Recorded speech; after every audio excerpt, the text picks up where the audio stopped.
Grand Mufti തട്ടിപ്പ്, സുൽത്താനുൽ ഉലമ വെട്ടിപ്പ്. പ്രിയമുള്ള സഹോദരന്മാരെ, സുഹൃത്തുക്കളെ, ബഹുമാനപ്പെട്ട AP ഉസ്താദ് നിമിഷപ്രിയ എന്ന് പറയുന്ന സ്ത്രീയുടെ വധശിക്ഷയുമായി ഇടപെട്ട് അവരുടെ വധശിക്ഷ നീട്ടുകയോ അതല്ലെങ്കിൽ ഇല്ലാതെ അത് പാടെ ഒഴിവാക്കുകയോ ചെയ്ത ഒരു വാർത്ത നമ്മൾ കേട്ടിട്ടുണ്ട്. ഈ ഒരു അവസരത്തിൽ തന്നെ അന്ന് മുതൽ തുടങ്ങിയതാണ് AP ഉസ്താദിന് നേരെയുള്ള കുതിരകയറ്റം. ഉസ്താദിനെതിരെ പറയാത്ത ആരോപണങ്ങളോ കളവുകളോ ഇനിയില്ല. അത് കുരുവട്ടൂരികൾ മുതൽ കേന്ദ്ര സർക്കാർ വരെ എന്നൊക്കെ പറയുന്ന രീതിയിലാണ് കാര്യങ്ങൾ പോയിട്ടുള്ളത്.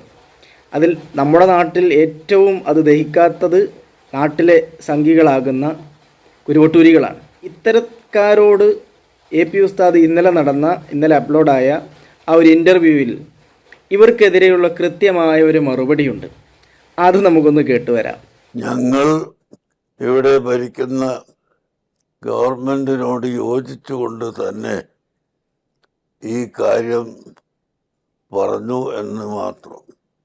ഓരോ ദിവസവും കേന്ദ്ര ഗവൺമെൻറ്റിന് ഈ വിവരം ഞങ്ങൾ കൊടുത്തുകൊണ്ട് ഇരുന്നിട്ടുണ്ട്.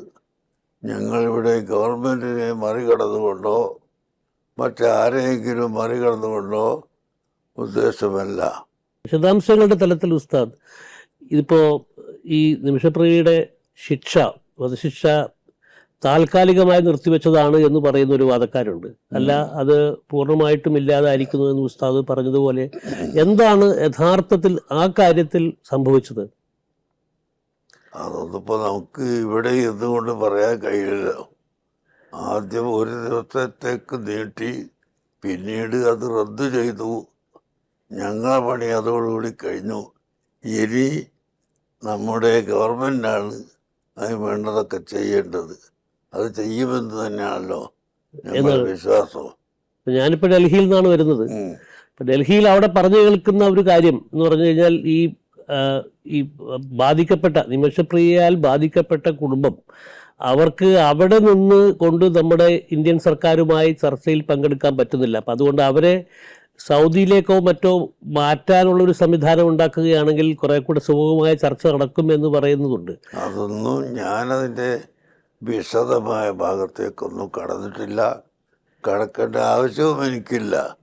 അതെല്ലാം നമ്മുടെ ഭരിക്കുന്ന ഗവൺമെൻറ് ചെയ്യേണ്ടതാണ്. അവരത് ചെയ്യുമെന്നാണ് നമ്മൾ വിശ്വസിക്കുന്നത്. അത് ഞങ്ങൾ അതിലൊന്നും ഇടപെടേണ്ടതില്ല. ഞാനിങ്ങനെ ഒരു ശുപാർശ മാത്രമാണ്. നമ്മളത് നിയമം പാസ്സാക്കല്ല. മാനവികതയുടെ തലത്തിലുള്ള വലിയൊരു ഇടപെടലാണ് ഉസ്താദ് നടത്തിയത്. അതെ, 16-ാം തീയതി എന്ന് പറഞ്ഞാൽ തീയതി മാറി. ഇപ്പോൾ തീയതിയൊന്നും ഇല്ലാതെയാണ് ആദ്യം തന്നെ നീട്ടിയത്. ഇപ്പോൾ രണ്ടാമത് ആ വിധി തന്നെ ക്യാൻസൽ ചെയ്തു എന്നാണ് നാം അറിയുന്നത്. ഏതായിരുന്നാലും അത് ഇവിടുന്ന് അങ്ങോട്ടുള്ള പ്രവർത്തനങ്ങളൊക്കെ ഇന്ത്യ ഗവൺമെൻറ് വേണ്ടതുപോലെ ചെയ്യും എന്നാണ് നമ്മുടെ വിശ്വാസം. ഇത് തന്നെയാണ് മുൻപ് ഒരു വക്കീൽ പറഞ്ഞത്. അതായത് ഉസ്താദിന് ഇതിൽ ഇടപെടേണ്ട യാതൊരു കാര്യവും യഥാർത്ഥത്തിലില്ല. പക്ഷേ ഉസ്താദ് എന്നിട്ടും ഇത്തരത്തിലുള്ള വിഷയങ്ങളിൽ ഇടപെട്ടത് അത് ഉസ്താദിൻ്റെ മാനവികതയാണ്, ഒരു മനുഷ്യത്വമാണ്. അത് കണക്കിലെടുത്തുകൊണ്ടാണ് ഉസ്താദ് ഇടപെട്ടത്. അതിനെ ഇങ്ങനെ കളിയാക്കി വളരെ മോശപ്പെട്ട രീതിയിൽ ചിത്രീകരിക്കുമ്പോൾ ഉസ്താദ് ഇതിൽ നിന്ന് പിന്മാറാൻ സാധ്യതയുണ്ടെന്ന് മുന്നിൽ കണ്ടുകൊണ്ട് മുൻപ് ഒരു വക്കീൽ പറഞ്ഞിരുന്നു. അത് നമുക്കൊന്ന് കേട്ടുവരാം. യമനിലെ ജയിലിൽ കഴിയുന്ന മലയാളി നിമിഷപ്രിയയുടെ മോചനത്തിനായി മലയാളികൾ രാജ്യം ഒന്നടങ്കം ശ്രമിച്ചുകൊണ്ടിരിക്കുകയാണ്. അതിനിടെയാണ് ചില പ്രശ്നങ്ങൾ ഈ മോചനത്തിനുള്ള ശ്രമങ്ങളെ പ്രതിസന്ധിയിലാക്കുന്ന രൂപത്തിൽ ഇപ്പോൾ ശ്രദ്ധയിൽപ്പെടുന്നത്, ചർച്ചയാകുന്നത്. നമ്മോടൊപ്പം ഇപ്പോൾ നിമിഷപ്രിയ ആക്ഷൻ കൌൺസിലിന്റെ ഭാഗമായി പ്രവർത്തിക്കുന്ന അഡ്വക്കേറ്റ് സുഭാഷ് ചന്ദ്രനുണ്ട്. ഇപ്പോൾ ശരിക്ക് മലയാളികളിൽ ചിലർ തന്നെ അവിടെയുള്ള ആളുകളെ ബന്ധപ്പെടുകയും നിമിഷപ്രിയയെ മോചിപ്പിക്കുമെന്ന തരത്തിൽ ഇവിടെ ആഘോഷം നടക്കുകയാണെന്ന് അവരെ അറിയിക്കുന്ന രൂപത്തിലൊക്കെ കാര്യങ്ങൾ പോകുന്നു. ഈ നീക്കം മോചനത്തെയും നമ്മുടെ പ്രവർത്തനങ്ങളെയും ബാധിക്കുമോ? രണ്ട് തരത്തിലുള്ള പ്രതിസന്ധികളാണ് ഇപ്പോൾ ആക്ഷൻ കൌൺസിൽ നേരിടുന്നത്. അതിനകത്ത് ഒന്ന് പ്രധാനമായും ഇതുമായി ബന്ധപ്പെട്ടുകൊണ്ട് കഴിഞ്ഞ 3 ദിവസങ്ങളിലായി നല്ല രീതിയിലുള്ള ചർച്ചകൾ മുന്നോട്ട് പോവുകയായിരുന്നു. ആ കുടുംബത്തെ നമുക്ക് നെഗോസിയേഷൻ ടേബിളിലേക്ക് കൊണ്ടുവരാൻ സാധിച്ചു. അതിനുശേഷം അവരുമായുള്ള ഒരു പ്രാഥമിക ചർച്ചകൾ ആരംഭിക്കാൻ വേണ്ടി സാധിച്ചു. പക്ഷേ ഈ ചർച്ചകളെല്ലാം നടക്കുന്നത് ശ്രീ AP അബൂബക്കർ മുസ്ലിയാരുടെ നേതൃത്വത്തിലുള്ള മർക്കസിന്റെ നേതൃത്വത്തിലാണ് ഈ ചർച്ചകൾ നടക്കുന്നത്. അദ്ദേഹത്തിന്റെ ബന്ധങ്ങൾ ഉപയോഗിച്ചുകൊണ്ടാണ്. പക്ഷെ അദ്ദേഹത്തെ ഈ ചർച്ചകൾ നടത്തുന്ന സൂഫി പണ്ഡിതരെ എല്ലാം അപമാനിക്കുന്ന തരത്തിലേക്ക് വലിയ രീതിയിലുള്ള ചർച്ചകൾ കഴിഞ്ഞ 2 ദിവസങ്ങളിലായി, ഇന്നലെ ഈ ഉത്തരവ് വന്നത് മുതൽ നിമിഷപ്രിയയെ പിന്നെ താൽക്കാലികമായി ഒരു ആശ്വാസമായി വധശിക്ഷ റദ്ദാക്കിക്കൊണ്ടുള്ള അല്ലെങ്കിൽ നീട്ടിവെച്ചുകൊണ്ടുള്ള ഉത്തരവ് വന്നത് മുതൽ ചില വ്യക്തികൾ ചാനലുകൾക്കകത്ത് ചെന്നിരുന്ന് ഈ നെഗോസിയേഷൻ പ്രവർത്തനങ്ങൾക്ക് നേതൃത്വം നൽകുന്നവരെ അപമാനിക്കുന്ന തരത്തിലേക്കുള്ള പ്രസ്താവനകൾ നടത്തുകയാണ്. ഈ പ്രസ്താവനകൾ സ്വാഭാവികമായും അവിടെയുള്ള ആളുകളുടെ ശ്രദ്ധയിൽപ്പെട്ടിട്ടുണ്ട്. ഈ നെഗോസിയേഷൻ പ്രവർത്തനങ്ങൾ നമ്മൾ നടത്തുന്നത് യമനിലെ പ്രമുഖരായ സുന്നി പണ്ഡിതന്മാരുടെ നേതൃത്വത്തിൽ അവരുടെ ബന്ധങ്ങൾ ഉപയോഗപ്പെടുത്തിക്കൊണ്ടാണ്. സ്വാഭാവികമായും ഈ ഉസ്താദിനെ പോലെയുള്ള ആളുകളെ അപമാനിക്കുന്നവരെ അല്ലെങ്കിൽ അവിടെ ചർച്ച നടത്തുന്നവരെ അപമാനിക്കുന്ന ഒരു സാഹചര്യത്തിൽ ഞങ്ങൾ ഈ ചർച്ചകൾ നടത്തുന്നത് എന്തിനാണ് എന്നുള്ള ചോദ്യം അവരുടെ അനുയായികൾ ഉയർത്തുന്ന സാഹചര്യമുണ്ട്. നമ്മളെ സഹായിക്കാൻ വേണ്ടി, ഇന്ത്യയെ സഹായിക്കാൻ വേണ്ടി, നിമിഷയെ സഹായിക്കാൻ വേണ്ടി സ്വയം സന്നദ്ധരായി അവരുടെ രാജ്യത്തുള്ള ആളുകൾ വരുമ്പോൾ അവരെ അപമാനിക്കാൻ വേണ്ടിയാണ് നമ്മുടെ ചില സുഹൃത്തുക്കൾ മാധ്യമങ്ങളിലൂടെ ശ്രമിക്കുന്നത്. ഇത് വളരെ ഗൗരവപൂർണമായിട്ടുള്ള കാര്യമാണ്. അത് മാത്രമല്ല ഇതിനൊപ്പം തന്നെ അവിടെയുള്ള ആളുകളെ, തലാലിന്റെ കുടുംബത്തെ ബന്ധപ്പെടുക, ഇവിടെ ആഘോഷം നടക്കുകയാണെന്ന് അറിയിക്കുക, ഇതൊക്കെ ശരിക്ക് നമ്മുടെ പ്രവർത്തനങ്ങളെ മോശമായി, ദോഷകരമായി ബാധിക്കും. അതാണ് ഞാൻ പറഞ്ഞത്. സ്വാഭാവികമായും വളരെ സങ്കുചിതമായ താല്പര്യങ്ങൾ മുൻനിർത്തിക്കൊണ്ട് അവരെ അറിയിക്കാൻ വേണ്ടി ശ്രമിക്കുന്നു. തലാലിന്റെ പിന്നെ ബ്രദറിന്റെ, അദ്ദേഹത്തിന്റെ സഹോദരന്റെ ഫേസ്ബുക്ക് പോസ്റ്റിന് താഴെ പോയി വലിയ രീതിയിലുള്ള കമന്റുകൾ, മോശമായ രീതിയിൽ, അത് അവർക്ക് മനസ്സിലാകണം എന്നുള്ള കൃത്യമായ പിന്നെ ധാരണയുടെ അടിസ്ഥാനത്തിൽ അറബിയിലൊക്കെ ട്രാൻസ്ലേറ്റ് ചെയ്തുകൊണ്ട് വരെ പിന്നെ പോസ്റ്റുകൾ ഇടുന്നു, പിന്നെ കമന്റുകൾ ഇടുന്നു എന്നുള്ളൊരു സാഹചര്യം.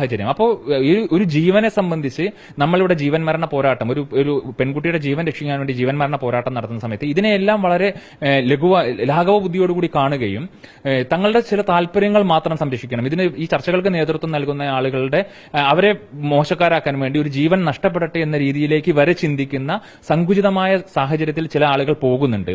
അത് നമ്മളെ സംബന്ധിച്ച് വളരെ ദുഃഖകരമായ സാഹചര്യമാണ്. ഞങ്ങളിപ്പോൾ ഈ ചർച്ചകൾ നടത്തുന്ന ആളുകളോട് ഞങ്ങൾ ആവശ്യപ്പെട്ടിട്ടുണ്ട്, ഇന്ന് ഇത് ഞങ്ങളുടെ ഭാഗത്തുനിന്ന്, ഞങ്ങളുടെ കേരളീയരുടെ ഭാഗത്തുനിന്ന് വന്ന ചില പോരായ്മകളാണ്, അതിന് ഞങ്ങൾ പിന്നെ ക്ഷമ ചോദിക്കുകയാണെന്ന് അവിടെ ചർച്ച നടത്തുന്ന സൂഫി പണ്ഡിതരോട് ഉൾപ്പെടെ ഞങ്ങൾക്ക് പറയേണ്ട സാഹചര്യം. അതിന്റെ ഭാഗമായി ഞങ്ങൾ ഇന്നൊരു പ്രസ്താവന ഇറക്കിയിട്ടുണ്ട്. യമനിൽ നമ്മളിവിടെ ചെയ്യുന്ന ഇത്തരത്തിലുള്ള പ്രവർത്തനങ്ങളൊക്കെ അവിടെ ചർച്ചയാണ്. സ്വാഭാവികമായും ഈ പ്രത്യേകിച്ച് കാന്തപുരത്തെ പോലെയുള്ള പിന്നെ ഉസ്താദിനെയും അദ്ദേഹത്തിന്റെ കൗണ്ടർ പാർട്ടായി അവിടെ പ്രവർത്തിച്ചുകൊണ്ടിരിക്കുന്ന സൂഫി വര്യന്മാരെയും ഒക്കെ അപമാനിക്കുന്ന തരത്തിലേക്കുള്ള പ്രസ്താവനകൾ അവരുടെ ഇടയിൽ അത് ചർച്ചാ വിഷയമായിട്ടുണ്ട്. അപ്പോൾ ആ വിഷയങ്ങൾക്കകത്ത് ഞങ്ങൾ അതിന്റെ അടിസ്ഥാനത്തിലാണ് ഇന്ന് ഞങ്ങളിപ്പോ ഒരു പിന്നെ പ്രസ്താവന തന്നെ നിമിഷപ്രിയ ആക്ഷൻ കൌൺസിൽ തന്നെ ഔദ്യോഗിക മാപ്പ് പറഞ്ഞിട്ടുണ്ട്, അവരോട് അറിയിക്കാൻ ഞങ്ങൾ വാക്കാൽ അവരെ അറിയിക്കാൻ വേണ്ടി പറഞ്ഞിട്ടുണ്ട്. അതോടൊപ്പം തന്നെ നിമിഷപ്രിയ ആക്ഷൻ കൌൺസിൽ ഔദ്യോഗികമായി തന്നെ ഒരു പ്രസ്താവന ഇറക്കിയിട്ടുണ്ട്. മാധ്യമങ്ങളോട് ഞങ്ങൾ റിക്വസ്റ്റ് ചെയ്യുകയാണ്, ഇത്തരത്തിലുള്ള പിന്നെ സങ്കുചിതമായ താല്പര്യങ്ങളോടുകൂടി വരുന്ന ആളുകളെ നിങ്ങൾ എന്റർടൈൻ ചെയ്യാതിരിക്കുക. കാരണം ഇതൊരു ജീവന്റെ പ്രശ്നമാണ്, ഒരു ജീവൻ മരണ പോരാട്ടമാണ് ഇപ്പോൾ നടന്നുകൊണ്ടിരിക്കുന്നത്. അപ്പോൾ ഇത്തരത്തിലുള്ള ആളുകൾ അവരുടെ താല്പര്യങ്ങൾക്ക് വേണ്ടി മാധ്യമങ്ങളിൽ വരുന്ന സമയത്ത് അവരെ എന്റർടൈൻ ചെയ്യാതിരിക്കുക എന്നുള്ള റിക്വസ്റ്റ് ആണ് നിങ്ങൾ നടത്തിയിട്ടുള്ളത്. മറ്റൊരു വളരെ പ്രധാനപ്പെട്ട കാര്യം, യമനിൽ പ്രവർത്തിക്കുന്ന സാമുവൽ ജെറോം രക്ഷാപ്രവർത്തനവുമായി ബന്ധപ്പെട്ട് ഈ മോചനത്തിന് വേണ്ടി പ്രവർത്തിക്കുകയാണ്, മനുഷ്യാവകാശ പ്രവർത്തനമാണെന്ന് പറയുന്നു. ഇതിന്റെ ക്രെഡിറ്റിനെ ചൊല്ലിയൊക്കെ തർക്കം വരികയാണ്. അതിലെന്താണ് ഈ ആക്ഷൻ കൌൺസിൽ എന്ന നിലയ്ക്ക് പറയാനുള്ളത്? സാമുവൽ ജെറോം തന്നെ അവകാശപ്പെടുന്നത് 2017 മുതൽ അദ്ദേഹം പ്രവർത്തിച്ചുകൊണ്ടിരിക്കുന്നു എന്നുള്ളതാണ്. 2017 മുതൽ പ്രവർത്തിച്ച് ഈ 8 വർഷത്തിനകത്ത് അദ്ദേഹത്തിന് എന്ത് റിസൾട്ട് ഉണ്ടാക്കാൻ സാധിച്ചു എന്നുള്ളതാണ് ഒരു പ്രധാനപ്പെട്ട ചോദ്യം. അദ്ദേഹത്തിന് പിന്നെ അവിടുന്ന് 3 ജഡ്ജ്മെന്റുകൾ നൽകാൻ വരെ സാധിച്ചിട്ടില്ല. ഞങ്ങൾ അതിനുവേണ്ടി $4000 കൊടുത്തു. ആ ജഡ്ജ്മെന്റുകൾ ഞങ്ങൾക്ക് ഈ നിമിഷം വരെ ഞങ്ങൾക്ക് ലഭിച്ചിട്ടില്ല. അതോടൊപ്പം തന്നെ അദ്ദേഹത്തിന് പിന്നെ $40,000 പ്രീ നെഗോസിയേഷൻ എന്ന രീതിയിൽ നൽകി. പക്ഷെ അതിന്റെ മറ്റ് പിന്നെ ചർച്ചകളോ അതിന്റെ വിശദാംശങ്ങളോ ഒന്നുമില്ല. അത് ചോദിക്കുന്ന സമയത്ത് ആ ചോദിച്ച തൊട്ടടുത്ത ദിവസം അദ്ദേഹം നിമിഷപ്രിയ ഗ്രൂപ്പ് വിട്ട് പിന്നെ പുറത്തു പോകുന്ന സാഹചര്യമാണ്. $50,000 കൊടുത്ത് അതിലൊരു കണക്കുമില്ല. അത് എങ്ങനെ ഉപയോഗിച്ചു എന്ന് ഞങ്ങൾ കണക്കല്ല ചോദിക്കുന്നത്. ഞങ്ങൾ ആ ചർച്ചകൾ എന്തായി എന്നുള്ള കാര്യം ചോദിക്കുമ്പോൾ അതിന് മറുപടി പറയാൻ പോലും അദ്ദേഹം തയ്യാറാവുന്നില്ല. അദ്ദേഹത്തിന്റെ ഒരു കണ്ടക്ട്, അദ്ദേഹത്തിന്റെ ഒരു പെരുമാറ്റം നിങ്ങൾ മാധ്യമങ്ങളിൽ നിന്ന് കണ്ടിട്ടുണ്ടായിരിക്കും. നിങ്ങൾ ആങ്കർമാർ ചോദിക്കുന്ന സമയത്ത് പോലും, മാധ്യമപ്രവർത്തകർ ചോദിക്കുന്ന സമയത്ത് പോലും വളരെ ധാർഷ്ട്യത്തോടുകൂടി ഉള്ള ഒരു സമീപനമാണ് അദ്ദേഹം സ്വീകരിക്കുന്നത്. എന്നോട് ചോദ്യങ്ങൾ ചോദിക്കാൻ പാടില്ല, ഞാൻ പറയുന്നത് കേട്ടാൽ മാത്രം മതി എന്നുള്ള സമീപനമാണ്. ഇതേ സമീപനം നമ്മുടെ കമ്മിറ്റിക്കകത്തും എടുക്കുന്ന സമയത്ത് അത് നമുക്ക് സ്വാഭാവികമായി അംഗീകരിക്കാൻ പറ്റില്ല. സ്വാഭാവികമായിട്ടും ഞങ്ങൾ പറയുന്നത് ക്രെഡിറ്റ് അദ്ദേഹം എടുത്തോട്ടെ, പക്ഷെ നിങ്ങൾ ഈ ഇത്തരം പിന്നെ പ്രവർത്തനങ്ങളിൽ നിന്ന് മാറി നിൽക്കണം. പിന്നെ അദ്ദേഹം ഞങ്ങൾ തന്നെ ഞാൻ പറഞ്ഞോളാം, അവസാനം ഇത് സാമുവൽ ജെറോമാണ് ഇത് പ്രവർത്തനം നടത്തിയതെന്ന് ഞങ്ങൾ തന്നെ പറഞ്ഞോളാം. പക്ഷേ അതുവരെ നിങ്ങൾ തൽക്കാലം ഇത്തരം ചർച്ചകളിൽ നിന്നോ അല്ലെങ്കിൽ ഇത്തരം പ്രവർത്തനങ്ങളിൽ നിന്നോ മാറി നിൽക്കണം എന്നുള്ള വളരെ വിനയപൂർവ്വമായ അഭ്യർത്ഥനയാണ് ഞങ്ങൾക്ക് അദ്ദേഹത്തോട് നടത്താനുള്ളത്. വളരെ പ്രധാനപ്പെട്ട കാര്യമാണ്. കാരണം മലയാളികളും രാജ്യം ഒന്നാകെ പറ്റുന്നവരൊക്കെ നിമിഷപ്രിയയുടെ മോചനത്തിനായി ശ്രമിക്കുമ്പോഴാണ് ഈ വിധത്തിൽ ഈ ശ്രമങ്ങളെ പരാജയപ്പെടുത്തുന്ന രൂപത്തിലുള്ള, തടസ്സപ്പെടുത്തുന്ന രൂപത്തിലുള്ള പ്രവർത്തനങ്ങൾ മലയാളികളുടെ തന്നെ, നമ്മുടെ കൂട്ടത്തിലുള്ള ആളുകളുടെ ഭാഗത്തു നിന്നുണ്ടാകുന്നത്. ഇത് അവസാനിപ്പിക്കണം എന്നുള്ളതാണ് ആക്ഷൻ കൌൺസിൽ ഇപ്പോൾ മലയാളികളോടാകെ അഭ്യർത്ഥിക്കുകയും ചെയ്യുന്നത്. വീഡിയോ ജേർണലിസ്റ്റ് കണ്ണൻ പ്രസന്നനൊപ്പം റിപ്പോർട്ടർ ആദിൽ പാലോട്, റിപ്പോർട്ടർ ദില്ലി. ഈ പ്രത്യേകിച്ച് ഈ കുരുവട്ടൂരികൾക്കൊന്നും വഴിയിൽ കിടക്കുന്ന ഒരു കല്ല് പോലും എടുത്തു മാറ്റിയിട്ട് ജനങ്ങൾക്ക് സേവനം ചെയ്യാൻ കഴിയാത്തവരാണ്. അവരാണ് ഉസ്താദിനെതിരെ ഇങ്ങനെ ചീത്ത വിളിക്കുന്നത്. അപ്പോൾ ഏതായിരുന്നാലും ഇവർക്കൊക്കെ കൃത്യമായൊരു മറുപടിയാണ്. അതായത് ഉസ്താദ് ചെയ്യട്ടെ, ഉസ്താദ് ചെയ്തിട്ടില്ല എന്നൊക്കെയാണല്ലോ ഇവർ പറയുന്നത്. അപ്പോൾ ഏതായിരുന്നാലും വധശിക്ഷ നീക്കപ്പെട്ടിട്ടുണ്ട്. ഇനി അവരെ രക്ഷിക്കാനുള്ള മാർഗം നിങ്ങൾ നോക്കണം. വട്ടൂരികൾ പ്രത്യേകിച്ച് ഇതിനൊരു മുൻകൈയെടുത്ത് കാര്യങ്ങളൊക്കെ ഒന്ന് ചെയ്യണമെന്നാണ് ഇതിൽ നിന്നും നമുക്ക് മനസ്സിലാകുന്നത്. അപ്പോൾ ഏതായിരുന്നാലും നിമിഷപ്രിയ എന്ന് പറയുന്ന ആ സഹോദരിയുടെ വധശിക്ഷ ഇനി റദ്ദാക്കി അവർ നാട്ടിലേക്ക് വരാനുള്ള എല്ലാ മാർഗങ്ങളും വട്ടൂരികളെ നിങ്ങൾ അത് ചെയ്യണം, സംഘികളുമെല്ലാം ഏറ്റെടുത്ത് അത് ചെയ്ത് കാണിക്കണം. അപ്പോഴാണ് നിങ്ങൾ പറയുന്നതിൽ എന്തെങ്കിലും ഒരു വസ്തുതയുണ്ട് എന്ന് ജനങ്ങൾക്ക് മനസ്സിലാവുകയുള്ളൂ.